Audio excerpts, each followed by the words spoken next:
The night of July 12, 2015 began like any other summer evening in Mays Landing, New Jersey. Tiffany Valiante, an outgoing 18-year-old, had just graduated high school and was planning for college life ahead. But within hours, she would be found dead on train tracks under circumstances so strange that even today, a decade later, the questions around her death echo louder than the official explanation. Authorities quickly ruled Tiffany's death as a suicide. Yet almost nothing about the case feels ordinary. She was discovered miles away from where she was last seen, without shoes, in an area she was unfamiliar with. Friends and family describe her as cheerful and hopeful for the future. So how does a barefoot teenager, with no history of despair, suddenly vanish into the woods and end up in the path of a speeding train?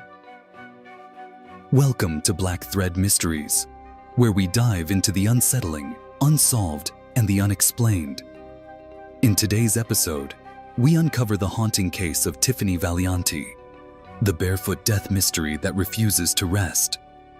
From strange sightings to evidence that doesn't quite add up, we ask one chilling question: what really happened to Tiffany Valiante? On the night of July 12, 2015, Tiffany attended a family graduation party. She had just celebrated completing high school, and according to those who saw her, she seemed in good spirits. At around 9 p.m., she argued briefly with a close relative about the use of her debit card. Witnesses describe it as a typical teenage disagreement, nothing that suggested a deeper problem. Yet only minutes later, Tiffany walked away from the gathering into the summer night. And that was the last time her family saw her alive. At first, they assumed she needed some space and would return shortly. Tiffany was known as independent, but she rarely disappeared without telling someone where she was going. When time passed and she did not answer her phone, concern began to grow. Hours later, the unthinkable news arrived. A New Jersey transit train had struck and killed a young woman near the woods outside town. It was Tiffany. Her death raised almost immediate questions. The tracks where she was found were over 3 miles away from her home, in a wooded, unfamiliar area she had never been known to visit. She had no vehicle that night, and no clear way to cover the distance so quickly. Stranger still, Tiffany was barefoot. Her shoes were later discovered neatly placed far from the tracks, as if someone had deliberately removed them. Officials quickly labeled her death a suicide, arguing that she had intentionally stepped in front of the train. But her family rejected this explanation from the very beginning. Tiffany had plans for college, had been looking forward to playing college softball, and had shown no signs of emotional crisis. Her mother recalls that Tiffany was excited for the future, something that does not align with the abrupt, tragic end investigators insisted upon. The contradictions between Tiffany's personality, the night's events, and the official story created an unsettling picture. For many, this was not a straightforward case of despair, but rather a mystery that hinted at foul play. And when investigators began collecting evidence, more strange details surfaced. When investigators pieced together the hours leading to Tiffany's death, several details made little sense. Her phone, which she carried everywhere, was never recovered. For a teenager in 2015, that was unusual. Her entire life was stored in that device. Its disappearance left a gaping hole in the timeline of her last moments. Then there were her clothes. Tiffany's headband was found in the woods, far from the impact site, as if tossed aside during a struggle. Her shoes, a key part of the mystery, were discovered carefully placed near the road. They were not ripped off in panic, nor damaged in any way. It appeared someone had set them down intentionally. This contradicted the theory that Tiffany suddenly sprinted into the path of a train. Even the condition of her body raised doubts. While the train had undeniably struck her, family members who viewed the scene said injuries were inconsistent with her having simply stepped in front of it. According to her parents, she appeared to have other marks suggesting she may have been attacked beforehand. The official reports, however, made little mention of this. Blood evidence also added to the puzzle. Some samples were located far from where her body had landed, suggesting Tiffany may have been injured earlier and moved. If she had walked barefoot into the woods, the ground should have shown consistent tracks, but there was little trace of her movement. Most alarming was the quick conclusion. Within just 48 hours, investigators ruled the death a suicide. They offered no alternative theories, ignored requests for further forensic testing, and declined to reopen the case despite the family's growing concerns. For Tiffany's parents, this swift closure felt like an attempt to silence questions rather than uncover the truth. Every piece of evidence that didn't fit only deepened the suspicion. Was Tiffany truly alone that night, or did someone else lead her toward those tracks? From the moment authorities announced Tiffany's death as suicide, her family pushed back. Her mother, Diane, insisted that Tiffany was not the kind of person to end her own life. Just hours earlier, she had been laughing, making plans for college, and talking excitedly about her future. There were no warning signs, no diary entries, no text messages, no struggles with depression. Her father pointed out another chilling fact. Tiffany was terrified of the dark. Walking barefoot at night through woods she didn't know was completely out of character. If she had left the party upset, it would have been logical for her to call a friend or walk to a familiar place. Instead, she ended up in an isolated stretch of track 3 miles away. To her family, this suggested she wasn't alone. Someone may have taken her there. Friends echoed the same disbelief. They described Tiffany as confident, athletic, and surrounded by support. She had no enemies that anyone knew of, and no history of reckless behavior. The idea that she suddenly, in the span of minutes, chose to end her life on train tracks did not align with the Tiffany they knew. Her family began pressing investigators with questions. Why were her shoes placed so neatly? Where was her phone? Why wasn't there more forensic testing of the area around the tracks? Why rush to close the case? But answers never came. Instead, authorities repeated the same explanation: suicide. Frustrated, her family began conducting their own research. They retraced Tiffany's last known steps, spoke to people who saw her that night, and gathered information that seemed overlooked by police. Their persistence revealed unsettling leads: whispers of suspicious vehicles seen near the tracks, and reports of Tiffany being spotted walking with someone shortly before her death. The more they pushed, the clearer it became. If Tiffany didn't walk into the woods alone, then who was with her? As news of Tiffany's death spread, theories began to swirl. Some pointed to foul play, an unknown person luring her away from the party that night. Witnesses claimed to have seen a dark SUV parked near the road leading toward the tracks, not far from where Tiffany's belongings were later found. Could she have been forced into that vehicle? Another theory suggested Tiffany may have been running from someone she feared. Her headband and belongings scattered in different areas supported the idea of a chase. If she was in danger, the woods could have been a desperate attempt to escape. But if so, who was after her, and why? Then there were whispers of a cover-up. Critics of the investigation noted how quickly authorities closed the case. Important forensic steps were skipped, like testing her shoes for DNA or fingerprints. Her phone vanished without trace, and surveillance cameras along the transit line were never thoroughly reviewed. For many, it seemed as if officials wanted to avoid deeper scrutiny. The suicide explanation, while official, struggled to answer obvious questions. Tiffany had no record of mental health struggles. She had a close-knit family, supportive friends, and future plans in motion. Why would someone like her suddenly choose such a violent public end? Some even speculated about the possibility of a stalker. Tiffany was active on social media, and her photos had gained attention. Could someone have been watching her movements that night? If so, it would explain why she ended up in such an isolated location. Each theory added a new layer of darkness to the case. None provided closure, but all underscored one truth: Tiffany's death was far from ordinary. And by midsummer, the family's fight for answers was only just beginning. As the official story circulated, cracks began to appear in the version presented to the public. Tiffany Valiante's family could not reconcile the details of her death with the daughter they knew. According to investigators, Tiffany had simply walked away from the argument, wandered barefoot in the night, and somehow ended up on the train tracks. But her parents and close friends knew Tiffany as level-headed, ambitious, and excited about her future. She had plans, goals, and things she wanted to achieve. The idea that she would recklessly, or even intentionally, put herself in harm's way did not sit right with them. One of the first details raising doubt was the distance from her home to the train tracks. It was more than 4 miles away, and the path was not easy. She would have had to walk through rough terrain, across gravel, and in darkness, all without shoes. Anyone who knew Tiffany insisted she would never have chosen such a path barefoot. Then there was the unsettling discovery of her shoes and headband, neatly placed, almost carefully set aside, not tossed or scattered as if she had been in distress, but arranged in a way that felt staged.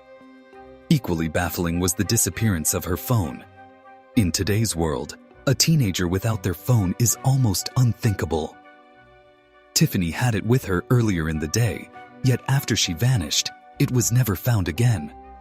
No pings, no recovery, no digital trail. To her family, this was one of the most haunting details. If Tiffany had walked away on her own, why would she leave behind the device most vital to reaching out for help? Adding to the unease, there were conflicting accounts from those in the area that night. Some residents reported seeing headlights near the wooded path close to the tracks. Others mentioned a figure walking by the roadside. These fragments of testimony never fit neatly into the official conclusion, but they raised an important question.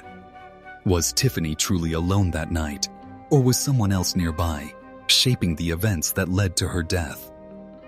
And before we go deeper, I want to ask you, the viewers, what do you think so far? Was Tiffany simply a runaway teen in the wrong place at the wrong time? Or do these missing pieces suggest something more sinister? Let me know in the comments, and tell me where you're watching from and what time it is. I love seeing how far these mysteries reach. This was the moment when the story of Tiffany Valiante shifted from tragedy into mystery. Her family refused to accept the easy answer, and the world began to take notice. In the months that followed Tiffany's death, her family refused to remain silent. They were determined to challenge the official narrative, insisting that the pieces simply did not fit. If Tiffany had walked to her death, how had she traveled such a long distance barefoot? Why had her shoes and headband been left so neatly, as though placed there by someone else? And where was her phone, the single most important possession for any teenager in 2015? To them, every missing or unexplained detail pointed away from accident and toward something darker. Independent experts who later reviewed the case noted troubling inconsistencies. Train strikes usually result in catastrophic injuries, yet Tiffany's condition didn't fully align with what investigators would expect. Some wounds appeared unusual, suggesting she might have been incapacitated before the train ever arrived. To her family, this possibility was chilling. Could Tiffany have been harmed elsewhere and then placed on the tracks to make it appear like a suicide or accident? If so, who would have done it and why? The missing phone only deepened suspicions. Investigators could never explain its disappearance. In an age where digital footprints often provide the clearest trail, Tiffany's phone vanished completely. Was it destroyed to erase communications? Was someone hiding messages that could reveal a confrontation, a meeting, or a secret she uncovered? The lack of a digital record was as telling as any physical evidence. Her family also questioned the idea that Tiffany, an athlete and a strong-willed young woman, would have simply walked away and chosen death. She had been preparing for college, excited for the future, and nothing in her recent life suggested despair. Her friends remembered her laughing, making plans, and talking about what came next. The theory that she had suddenly chosen to end her life felt not only implausible, but insulting to the person they knew. Meanwhile, speculation grew within the community. Whispers spread of cars spotted near the tracks, of headlights cutting through the trees, of sightings that never fully made it into the official record. Theories began to take shape. Maybe Tiffany had been abducted, or maybe she had encountered someone she knew that night who wasn't trustworthy. The carefully placed belongings seemed almost like a signature, a staged scene crafted to mislead investigators. For the Valiante family, every unanswered question became fuel for their fight. They launched petitions, spoke publicly, and demanded officials reopen the case. To them, Tiffany's story was not over, and they would not allow her memory to be reduced to a closed file.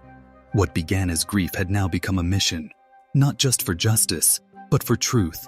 As the Valiante family continued their fight, media attention slowly began to grow. Local reporters first picked up the story, but soon independent journalists and even documentary filmmakers started asking questions. The case had all the elements that pulled people in: a young life cut short, unanswered questions, and details that felt too strange to ignore. It wasn't long before Tiffany's tragedy became a national talking point, and the inconsistencies in the official version were laid bare for the public to see. One of the strongest points the family pressed was Tiffany's state of mind. She was not a girl in despair. She had just graduated, was preparing for college, and was planning her future. Friends described her as determined and optimistic, with dreams that went far beyond her hometown. Why, they asked, would someone with so much to look forward to abandon it all in a single reckless moment? This question echoed in every interview her family gave, and it struck a chord with anyone who heard it. Then came the issue of the missing phone. The more investigators failed to explain its disappearance, the more suspicious it looked. A teenager without her phone is like a puzzle without its key piece. If Tiffany had planned to run away, surely she would have taken it. If she had been in trouble, she might have tried to use it. Instead, it vanished completely. For amateur sleuths and online communities that later picked up the case, the phone became the single most mysterious element. Was someone else holding it, hiding it, or had it been destroyed deliberately? Witness statements also complicated the narrative. Some locals reported seeing headlights near the wooded path shortly before the train's arrival. Others recalled spotting someone who looked like Tiffany near a vehicle. These accounts were never properly confirmed, but they refused to go away. Each one hinted at the possibility that Tiffany had not been alone in her final moments, and that perhaps another person's involvement was quietly erased from the official story. As the case gained traction online, digital investigators began piecing together timelines, analyzing train schedules, and studying maps of the area.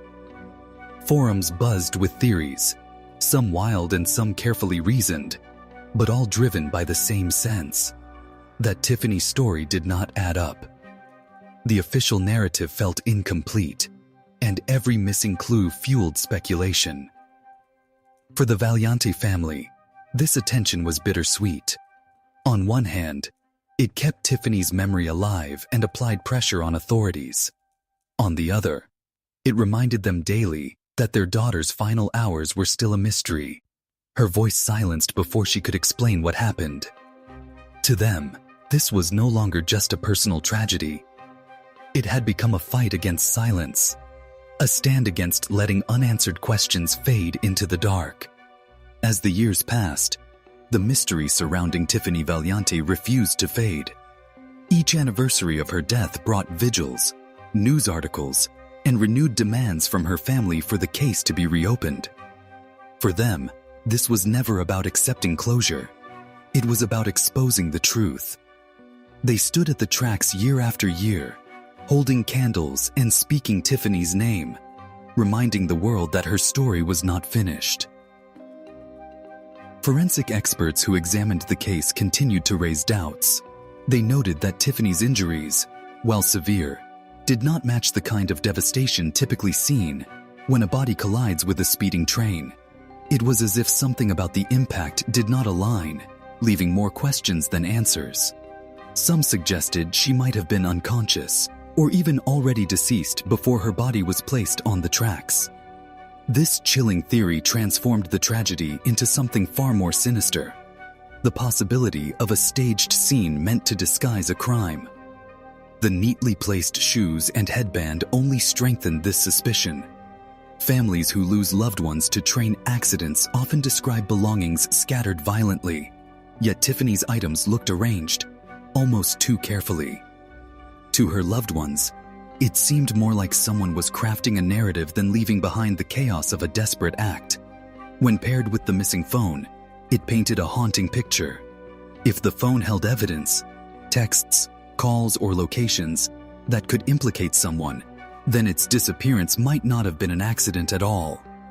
Meanwhile, the online community surrounding Tiffany's case grew larger and more determined. Sleuths dissected every detail, from train timetables to weather conditions on the night of her death. Some debated whether headlights seen near the woods indicated a meeting gone wrong. Others speculated that Tiffany might have encountered someone she knew, and that this encounter spiraled into tragedy.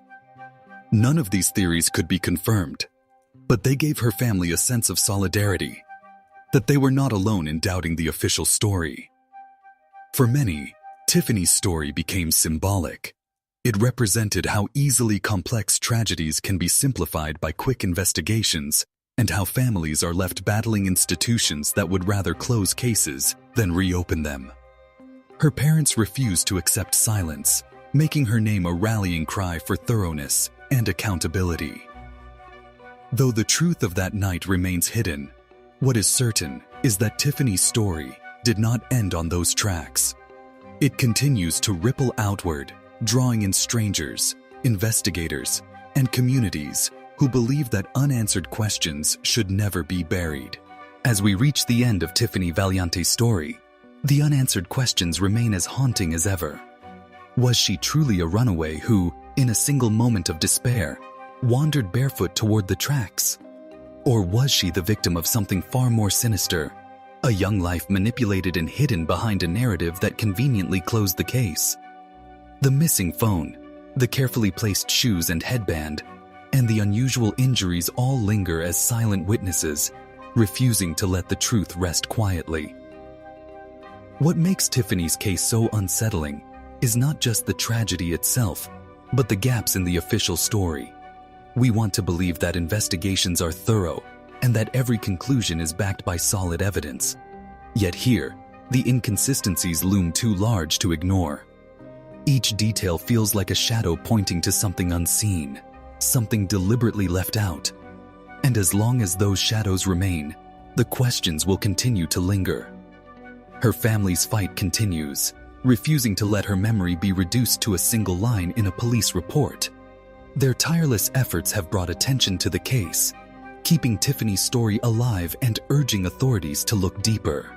Through vigils, interviews, and relentless advocacy, they have ensured that her name resonates far beyond her hometown. She has become a symbol for the voices that refuse to be silenced and the stories that resist closure. Now it's time to hear from you, the viewers. What do you think really happened to Tiffany Valiante? Was she a runaway who made a fatal choice? Or was there someone else on that dark path that night shaping her fate? Share your thoughts in the comments below. Every perspective matters, and your insight could shine a new light on this enduring mystery.